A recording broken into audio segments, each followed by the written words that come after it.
Tutankhamun के श्राप की कहानी तो सबने सुनी है, लेकिन इसमें सच्चाई कितनी है, आइए देखते हैं। कहते हैं मकबरे पर ये चेतावनी लिखी थी और बस यहीं से शुरू हुई दहशत की असली कहानी। और श्राप का पहला शिकार वो थे लॉर्ड कार्नावॉन, जिन्होंने इस खोज के लिए पैसा लगाया था।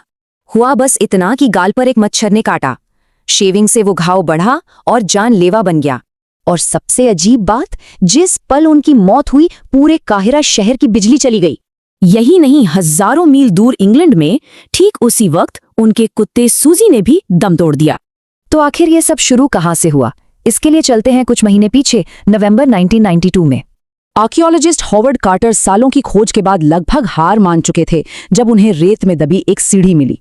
वो सीढ़ी एक बंद दरवाजे तक गई जिस पर एक सदियों पुराना नाम लिखा था, तूतनखामुन।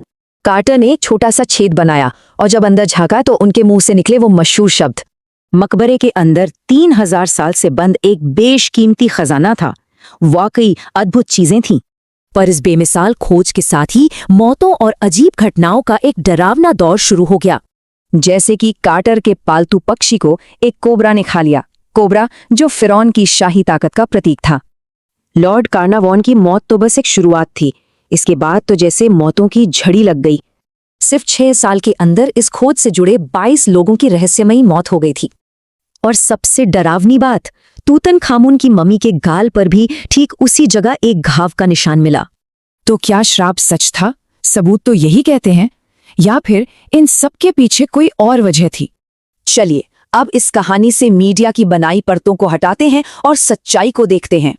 सबसे पहले वो मशहूर श्राप वाली चेतावनी, असल में वो कभी थी ही नहीं, उसे एक रिपोर्टर ने खड़ा था। तो फिर मौतें क्यों हुई?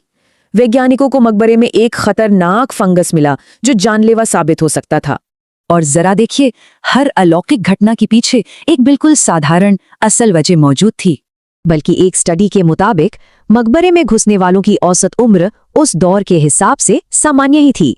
और श्राप के खिलाफ सबसे बड़ा सबूत, वो लोग जिन्हें श्राप का पहला शिकार होना चाहिए था पर वो बच गए, जैसे लॉर्ड कार्नावॉन की बेटी, या फिर वो डॉक्टर जिसने मम्मी की जांच की, और हाँ, खुद हॉवर्ड कार्टर जिसने मकबरा खोला था, वो इस खोज के बाद 16 साल तक जिंदा रहा।